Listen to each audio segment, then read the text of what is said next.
สบายดีวันอาทิตย์ทุกคน พามาเบิ่งกันธรรมชาติ ธรรมชาติภูเขา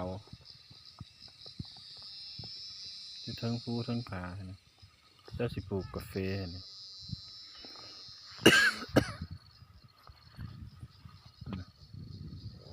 สูงแท้สูงว่ะทุกคน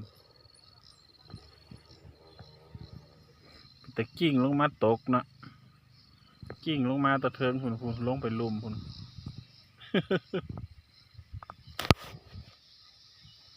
สวัสดีเด้อเพื่อนๆชาวลาวชาวไทยและต่างประเทศให้เบิ่งธรรมชาติพุ่นก็อีกเส้นทางไปใส่พุ่นอ๋อเป็นละทางไปเวียดเด็กมันมาจากทางนั้นเลยลงไปพุ่นไปพุ่นโค้งพุ่นลงพุ่นขึ้นพุ่นไปเวียดทางไปเวียดเห็นมั้ยพี่น้องเพื่อนๆข้อยก็เห็นแต่ทางนี้ข้อยละบ่ได้ไปสังเกตทางนะ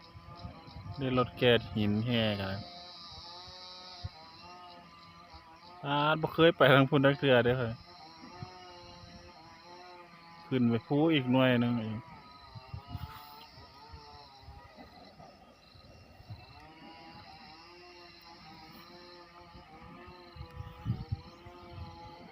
ธรรมชาติบรรยากาศเด้อยามตอนสวยๆจักหน่อย ประมาณ9 โมง 10 โมงเลยของวันอาทิตย์เด้อมื้อนี้เด้อ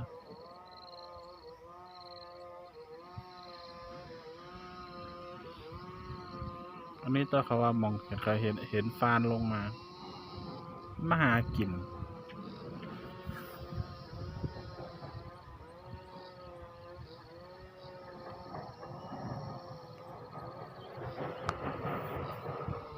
ธรรมชาติให้เบิ่งทุกคน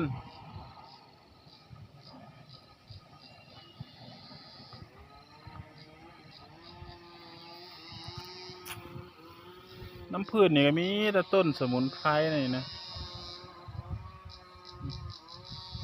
หลายว่ะก็ข้อยสิฮู้ว่าสมุนไพรว่าข้อยเคยเห็นเขาเอาไปขายเป็นมัดรวมนะเขาขายมัดรวมนะอันนี้ก็แม่นนี่นะนี่